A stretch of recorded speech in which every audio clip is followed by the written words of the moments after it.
বন্ধুরা আজকে হচ্ছে নিরামিষ কচু বাটা করবো। তা কীভাবে করবো বন্ধুরা, কচুগুলোকে প্রথমে এভাবে ছুলে নিয়েছি আর হচ্ছে এইভাবে গেটার দিয়ে ভালো করে চেঁচে নেব।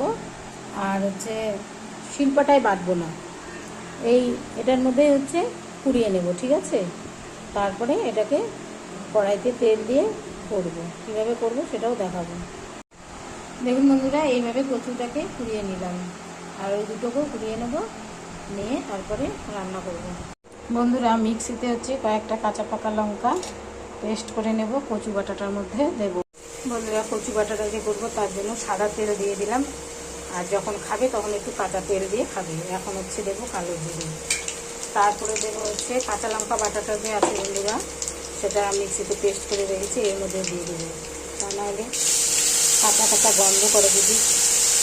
কাঁচা লঙ্কাগুলো একটু ফ্রাই করে নিয়ে এর মধ্যে আবার দিয়ে দেবো লবণ, এর মধ্যেই দেবো হচ্ছে অল্প হলুদ। এই কাঁচা লঙ্কা বাটাটার মধ্যে বন্ধুরা একটু কাশ্মীরি লঙ্কার গুঁড়ো দেবো, তাহলে না কালারটা দেখতে ভালো লাগবে। দেখুন কালারটা কি সুন্দর হলো। এখন এই তেলের মধ্যে হচ্ছে কচুগুলো যে কুড়িয়ে রেখেছিলাম সেগুলো দিয়ে দেবো। লবণও দেওয়া হয়ে গেছে, হলুদও দেওয়া হয়ে গেছে। এখন শুধু একটু মিষ্টি দেব, চিনি দিয়ে এটাকে নাড়াচাড়া করে ধিমা আঁচে ঢেকে রেখে দেবো। এখন একটু মিষ্টি দিয়ে দিলাম। আর কেউ যদি মনে করেন বন্ধুরা যে আরও ঝাল খাবেন, তাহলে কাঁচা লঙ্কা দেওয়ার দরকার নেই, গোলমরিচের গুঁড়ো অল্প দিয়ে দিলেই কিন্তু হবে। আর কেউ চাইলে এখনও হচ্ছে সরষের তেলটা দিতে পারে। আমি হচ্ছে এখন দেবো না, এটা দেবো হচ্ছে যখন খাবে তখন, যেরকম আলু সেদ্ধ মাখে তখন ওর উপর দিয়ে দেবো।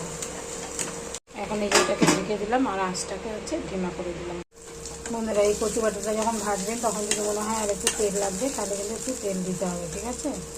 যখন এরকম ভাজা ভাজা হয়ে আসবে বন্ধুরা বাটাটা, তখন হচ্ছে কাঁচা তেল এর উপর দিয়ে দেবো, দিয়ে একটা কাঁচা লঙ্কা দিয়ে দেবো। এই যে বন্ধুরা কচু বাটাটা আমার হয়ে গেল।